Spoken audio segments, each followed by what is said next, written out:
Senate की 52 नशिस्तों को पुर करने के लिए सियासी जमातों ने अपने अपने उम्मीदवार मैदान में उतार दिए हैं। इन नशिस्तों में सिंध और पंजाब की अक़लियतों की एक एक नशिस्त समेत 12 नशिस्तें, खैबर पख्तूनख्वा की 11 नशिस्तें, जबकि अगर बलूचिस्तान असेंबली की बात की जाए तो 11 नशिस्तें, फाटा की 4 और इस्लामाबाद की 2 नशिस्तें शामिल हैं। अगर आप ये सोच रहे हैं कि सेनेट के इंतखाबात में आपको वोट कब डालना है तो परेशान मत हो, क्योंकि सेनेट की नशिस्तों का हल्का इंतखाब कौमी और सूबाई असेंबलियां होती हैं, यानी यहाँ उम्मीदवारों का चुनाव एमपीएज और एमएनएज अपनी पार्टी पॉलिसीज के मुताबिक करते हैं।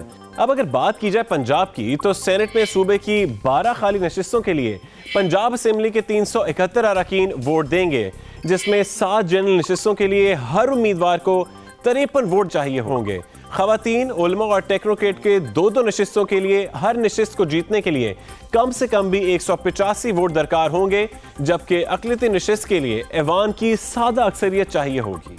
अब जिस पार्टी की कुव्वत ज्यादा होगी उतनी ही नशिस्तें उसके पास जाएंगी।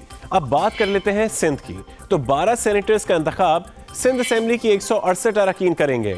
यहाँ पर सेनेट की 7 जनरल नशिस्तों के लिए हर उम्मीदवार को कम से कम भी 24 वोट चाहिए होंगे।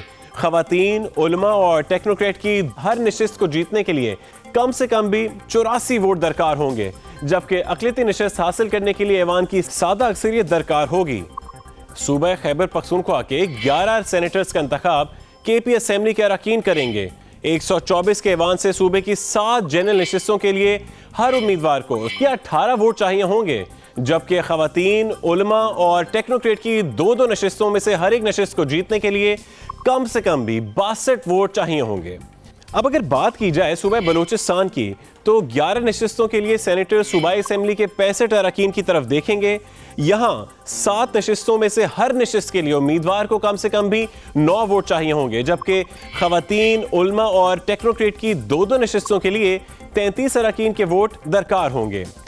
अब बात कर लेते हैं विफाकी दारुल हुकूमत की 2 नशिस्तों का, यानी जनरल और टेक्नोक्रेट को पुर करने के लिए कौमी असेंबली के 342 अरकान वोट करेंगे। जो उम्मीदवार ऐवान के आधे अरकान की हिमायत हासिल कर लेंगे वो सेनेट में जगह पक्की कर लेंगे।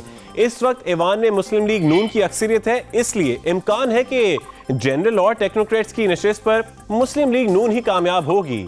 इसी तरह आगे बढ़े और बात करेंगे अब फाटा की, जिसकी 4 जनरल नशिस्तों को पुर करने की जिम्मेदारी फाटा की कौमी असेंबली में मौजूद अरकान करेंगे।